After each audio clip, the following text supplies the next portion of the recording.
The Attack on Titan ending, while not as bad as some people might make it seem, can't be said to be perfect either because of the story falling short in a few areas and not capturing its full potential.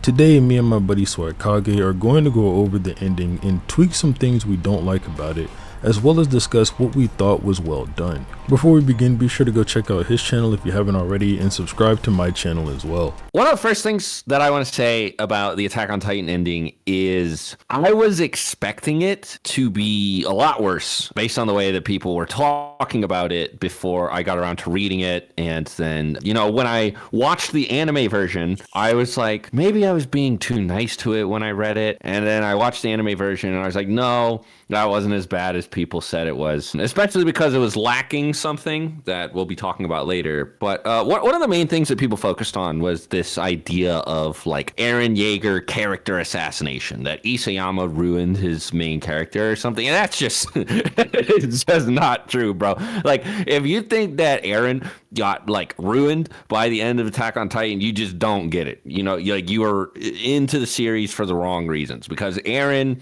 is bad. He is evil. He is a bad person. And the series highlighting that and sort of knocking him really sticking to a lot of his negative character traits. And like Six just said, knocking him down a peg is a good thing. And it should be, you should clap for that. Yeah. Isayama should be applauded for framing Eren not as, like Sigma, Christian Bale, Andrew Tate, badass, whatever. But as, a very flawed, kind of stupid and emotional human being. Like that's good, because Eren's plan was, and we'll talk about this later, but Eren's plan was not good. What Eren was choosing to do, the rumbling, not a good thing. Should not be. He's not a role model. Right. And I mean, I think that the fandom at large, their reaction to Eren being quote unquote, knocked down a peg, to me it says that it worked, right? Like he's not doing good things. Him sitting in the water after getting punched by Armin, crying about how he wants Mikasa to love him for at least 10 more years and how he can never. That shit is great. It's amazing. It's great. So funny. Like it's good that the guy who just stomped out 80% of the planet is now on the floor doing that. Now, I realize Attack on Titan, it turns into, because we're rooting for Eren anyway, it turns into we happen to be rooting for the bad guy. It's just like Walter White or any of the other bad people in fiction who happen to be the main or focal point of the characters. Light Yagami is a good example of this sort of thing. Exactly. Actually, especially in the manga, he gets made into a bitch. Light is on the floor crying, begging Ryuk not to kill him. Even though up until then, he's super suave, charismatic, in control of everything. He's really cool, really, I don't want to say likable, but he seems like strong, right? Like mentally. And then at the very end, you see him just reduced to this pathetic like piece of shit on the ground, again begging Ryuk not to write his name in the notebook. And the point is that he's not better than any of the people who he was using the Death Note to murder. And it's the same thing here with Eren. Eren's not so much cooler than everybody else that he's above them, that he has carte blanche to just kill them all, right, by stomping them out with these colossal titans. He's just a normal person. Well, not a normal person, but normal in the sense that he's not any better at decision making than any of the people he killed, than like you or me. Like he's ruled by his emotions just like everybody else. And he's honestly maybe a little unhinged, a little bit like imbalanced mentally, emotionally, as you probably would need to be if you were going to decide to do the things that Eren was going to do. Yeah, I highly doubt anyone watching this video, or me and Swag, would ever be able to sit down and be like, you know what, the move here is wiping out 80% of the population. That's a decision. You can't make that decision and be a sane, like, morally correct person. No matter what's going to happen, because it's 80%. Like, just the nature of the plan dictates that you kill more people than you save. Right. And I mean, it's like, and what if they didn't? What if he got to 90? What if he got to 99%? Right? It's like, when was Mikasa gonna go into that, the head of the founder, and actually, take his head off, kiss him, and stop the rumbling or whatever. So, I mean, maybe Eren could have got to 20%. Who knows? The point is, Eren chose the bad route, so he got his bad ending where he's sitting on the floor crying, and we think that's a good thing. I don't think that the Attack on Titan ending should be judged poorly for that. I've seen people even saying like the idea might be good, but the execution of it was poor. I don't agree with that either. I mean, obviously, I actually don't think Isayama went far enough in humiliating Eren. That's what I was about to say. Like, I think there could have been more humiliation there. Like, he already got punched by Armin. He's already on the floor crying. I don't know. Throw something else in there about his mom. Something. Make him cry some more. This is a bad like snot bubbles and everything, bro. Yeah. Because, I mean, like I said, with Light, particularly in the manga, it's really bad. It's, like, humiliating, dude. And it's in front of a lot of people. That's the other thing that I kind of wish wasn't the case in the AOT ending, is that Armin's the only person who sees Eren like this. I kind of wanted him to have his breakdown about Mikasa in front of, like, everyone. Like, Levi, all of those people just all see Eren just like this sniveling little baby. I think that that's what he deserved. Again, he killed 80% of the world's population. 80% of human life. In like a perfect AOT ending, because we don't think the AOT ending's bad, right? We're just talking about ways we can improve it. I think in the perfect AOT ending, I would probably have that go where Eren gets humiliated in front of everybody, not just Armin. Not like, if you don't want to take it to the furthest extreme where there's snot bubbles and tears coming down and all that, at least have it to where every single person sees it, right? And they all have their reactions, their scorned faces or whatever to the guy who just wiped out 80% of the population. Like, no, now he's here like this, before they get their memories back or whatever. But I think we talked about that enough. Him getting knocked down was a good thing. End of discussion. Now, one other thing that was, I'll say, appreciated once I learned more about it was Ymir choosing Mikasa, because she mirrors her in the sense that they're both slaves or drunk on love, however you want to word it. They both like really bad people. With Ymir, King Fritz, Mikasa, Eren. Worst guy. Yeah. Almost worse than Eren, or almost as bad as Eren. But, I think it was really good. It kind of came out of nowhere, so I had like a strong reaction to it at first. I'm like, oh, this doesn't make any sense. Same. Coming to understand it is definitely a plus for the ending, where it's like, Mikasa comes into the head and she cuts off Eren's head, and why is Mikasa kissing a severed head? It's weird, right? The point is, she, at the same time as loving Eren, also realizes this is what she has to do. She has to kill him as well. And that's something Ymir could never really grasp. Like, she could never grasp the idea of, okay, I love King Fritz, but bad guy, slaver, all the other things that he is that I don't want to say on YouTube. But, yeah. So her kissing a severed head is obviously like a really weird image. And I've seen people criticize the ending for this a lot. Like, what's going on? This is stupid. This doesn't make any sense, right?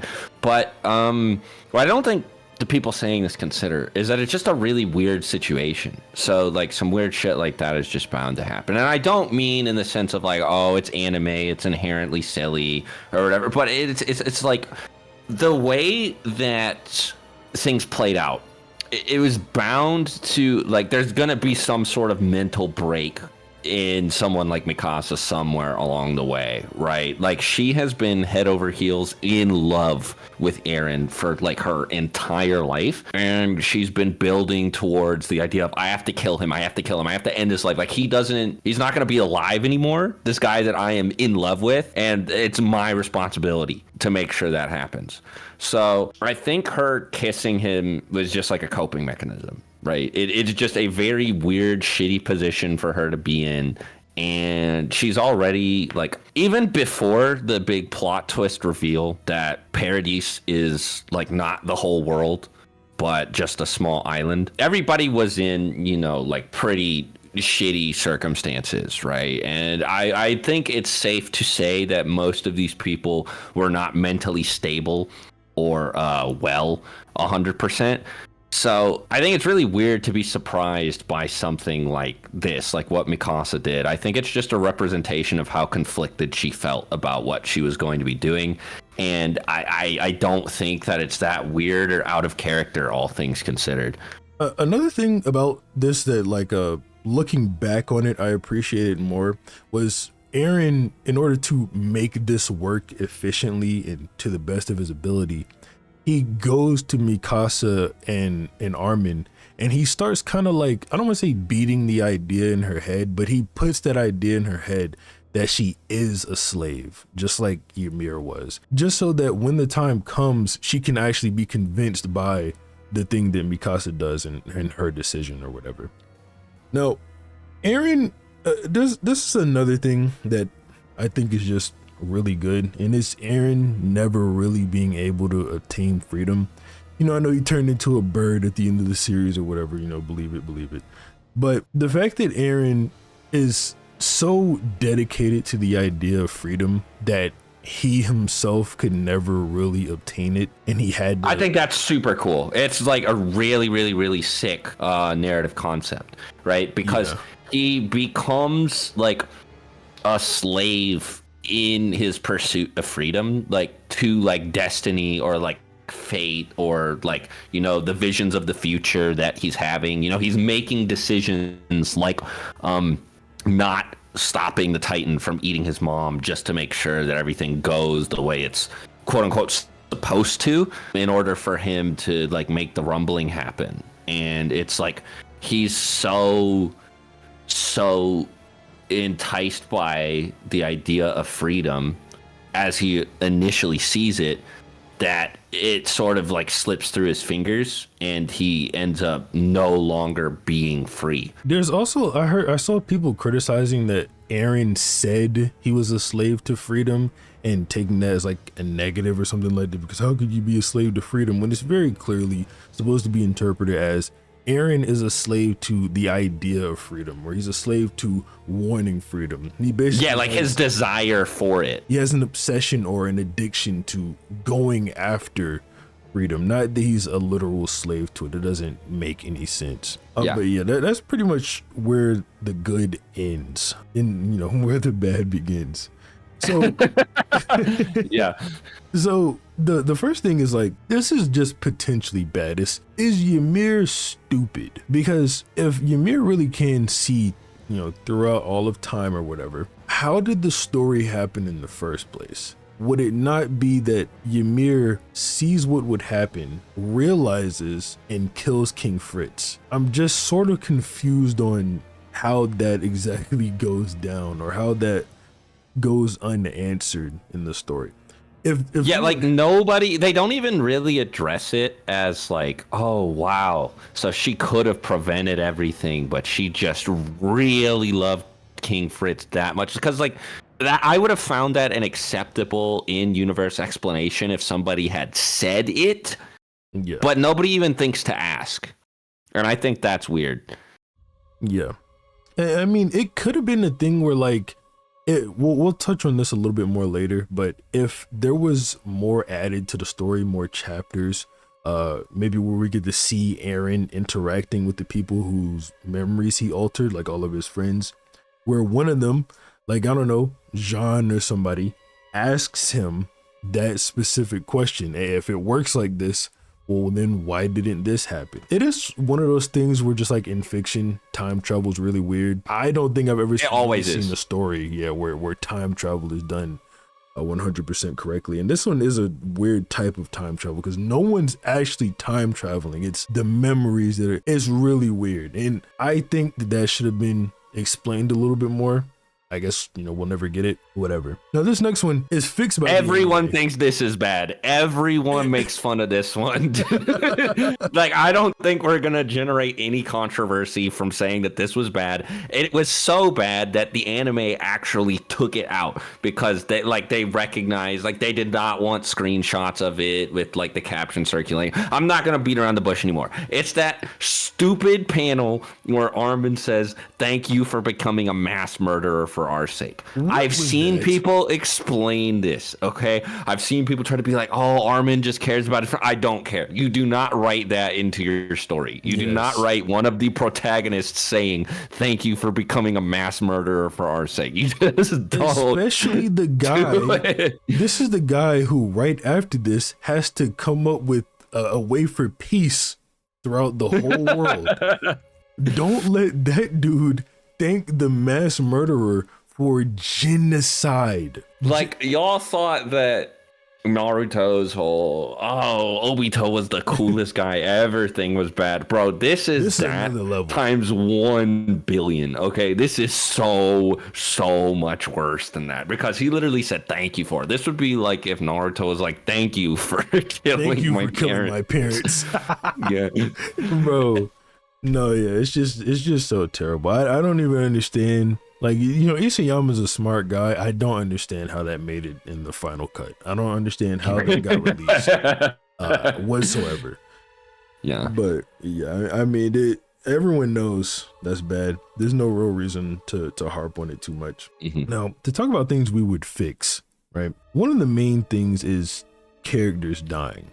I know this is sort of edgy. I love character deaths. I agree it's edgy, but I don't care. But like, Attack on Titan's an edgy series. That's the thing. It is an edgy series. It is an edgy series, and there's a lot of death in it already. A little bit more though. No, I don't think enough core characters died. I think that the series set me up to expect more of it, and I didn't really get that. Like, I was expecting so many more Sasha death-esque moments, right?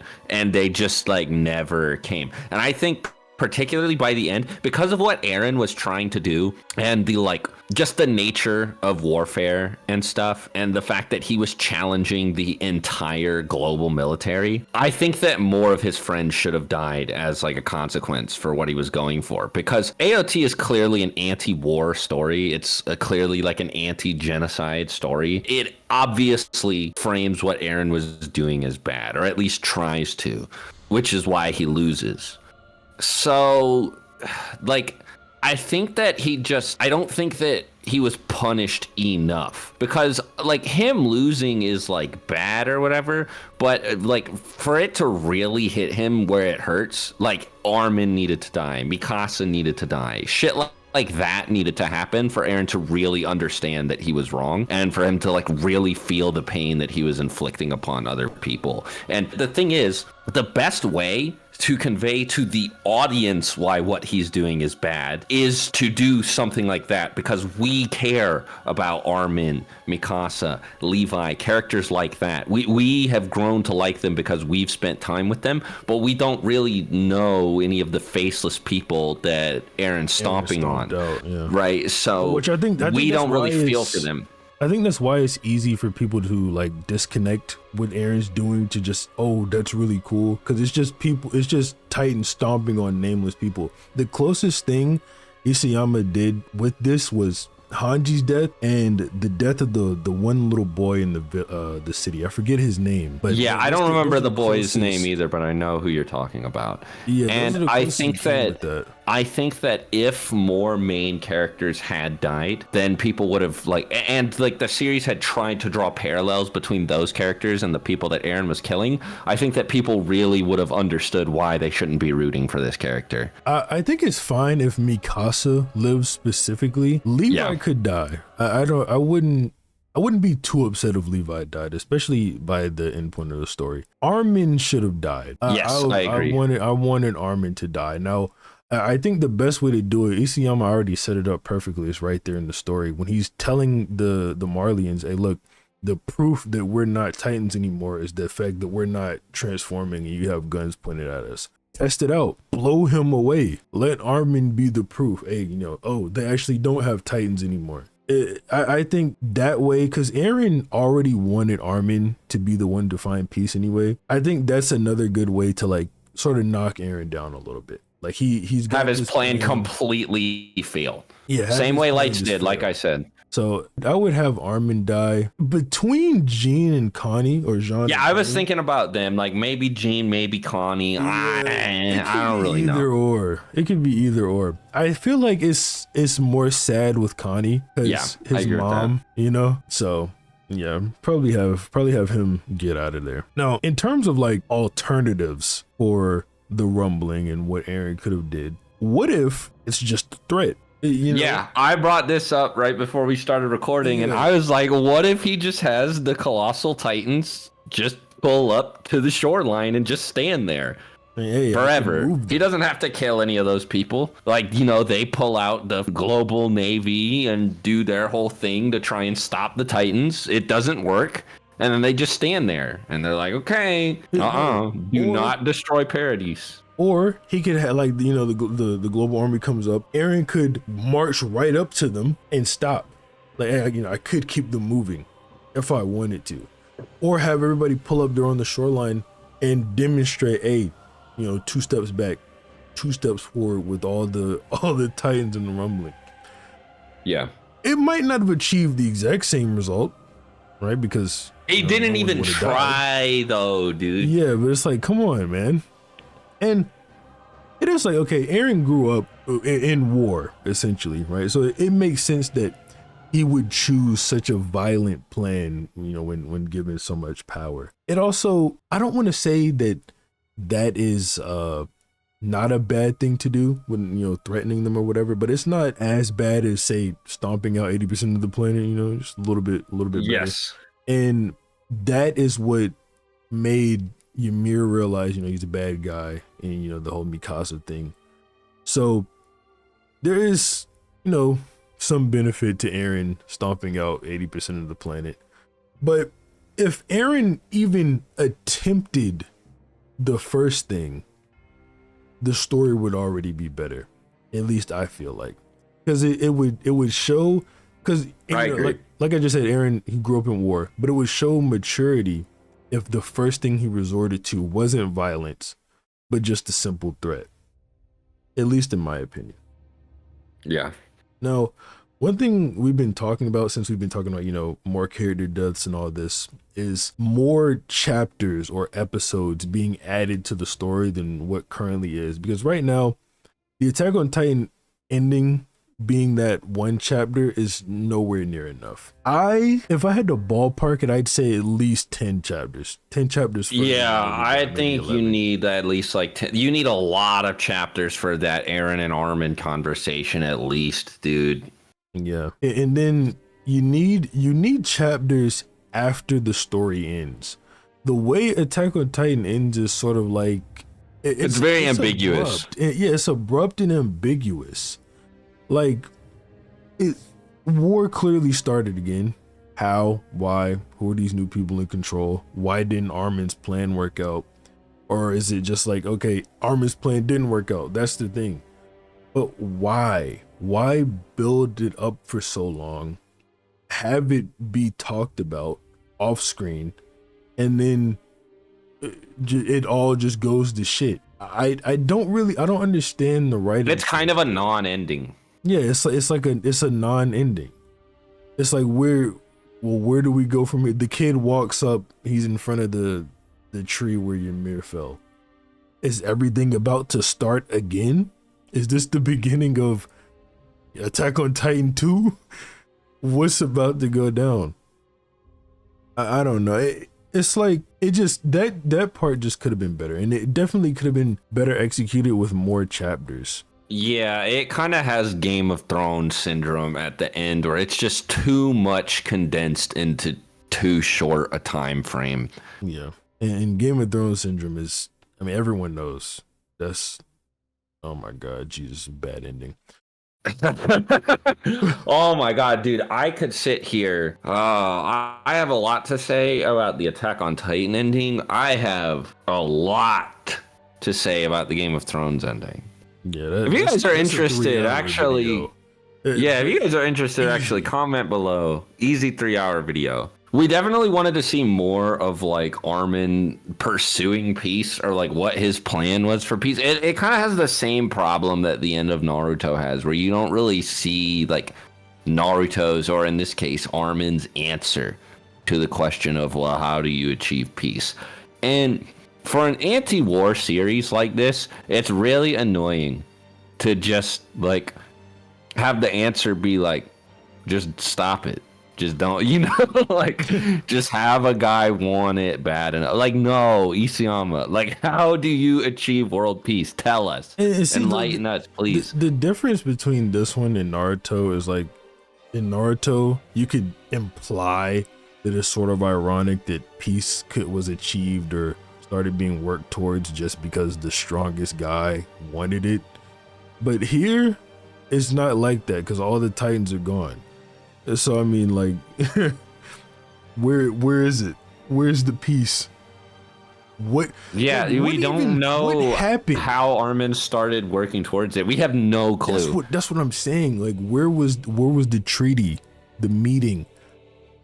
I don't understand how. I don't understand how Armin didn't get shot, dude. Like, he nuked a harbor.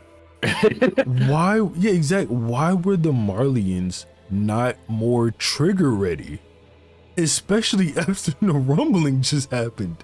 Like, and you can say all you want, like, oh, they were changed, they changed their that's so stupid. That, like, I like the well, because the whole thing of Attack on Titan is that it's like violence is cyclical and never ending. That's the reason why the rumbling is bad, is that violence just begets more violence. It doesn't solve anything.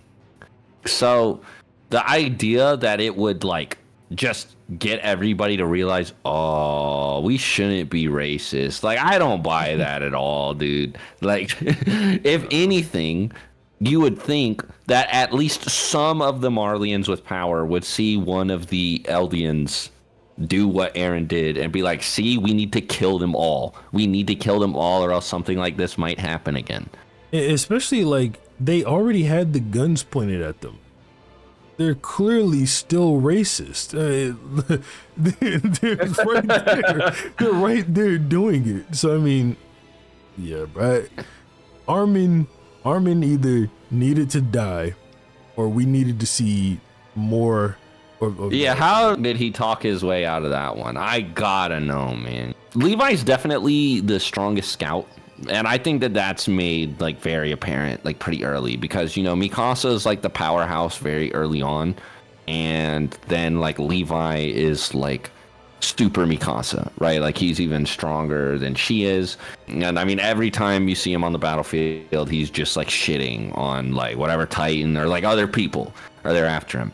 And, you know, he beats up Zeke multiple times, of course. You know, Zeke is just chucking his rocks at Erwin and all of them. They can't do anything. Then Levi comes in, cuts him up. And I think the most obvious sort of narrative display of Levi's power is the fact that he had to be severely injured, and, in other words, nerfed for the final battle, so that they didn't just take out all of the 9 Titans and beat the founding Titan, like, super easily. I think Isayama was admitting there that if Levi had been at full power, Eren would have just got, like, slapped up bad. Yeah, Levi is literally the only example ever where it's appropriate to say that he was nerfed by the plot, or he lost to the plot. Like, yeah, because I mean, Zeke living through that, come on now.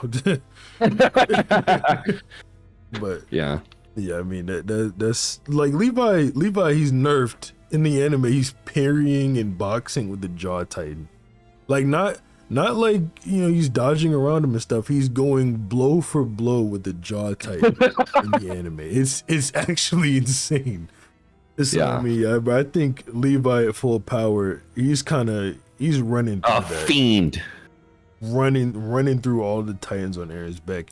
It almost just becomes too easy. If anything, we might in this timeline get Levi kissing Eren's head. Yeah, dude. But yeah. I mean, yeah, obviously, if something like that happens, the rumbling would just never end, right? Because, you know, Ymir, all that. Yeah. So, but yeah, he had to be nerfed. But that's pretty much it. You know, check out Swag. He's doing tons of AOT videos on his channel now. Yeah, just loads and loads and loads. I'm switching full time to Attack on Titan videos. I'm actually leaving YouTube. like Matt Pat. Oh, never mind. Oh yeah, thanks for watching. Also, just to quickly mention, one of my friends, Studio Reiner, and the entire reason this video was even possible, has made a lot of videos dubbing over and abridging the Attack on Titan ending. So if you want to check out some of that, I'll leave it linked in the description.